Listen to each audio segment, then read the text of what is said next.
একজন চিকেন ব্যবসায়ী নয়, একাধিক চিকেন প্যাটিস ব্যবসায়ীর উপরে আক্রমণ নেমেছে। কিন্তু প্রশ্ন এখানে, কেন এভাবে আক্রান্ত হতে হবে? পশ্চিমবাংলার ধর্মপ্রাণ মানুষ, ধর্মনিরপেক্ষ মানুষ বিজেপির এই অত্যাচারের হাত থেকে বাঁচার জন্য, এই বিজেপিকে আটকানোর জন্য ভোট দিয়ে তৃণমূলকে নিয়ে এসেছে। সেই তৃণমূলের আমলে এইভাবে আক্রমণ করবে, এটা মেনে নেওয়া যায় না।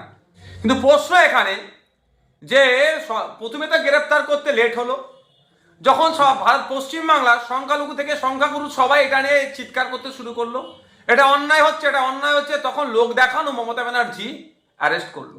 যত দেরি করলো গ্রেফতার করতে, তত তাড়াতাড়ি জামিন পেয়ে গেল। কি কি ধারা দিয়েছিল আমরা ভুলে যাচ্ছি না? ওয়াকফ সংশোধনী আইনের নামে মিথ্যা মামলা দিয়ে এখনো অনেক মুসলিম ছেলেকে জেল খাটাচ্ছে মমতা ব্যানার্জি।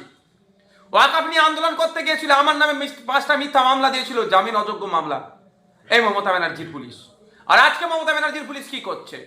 মানুষজন দেখুক যে আরএসএস এর কথায় কিভাবে পশ্চিমবাংলা সরকারটা চলছে।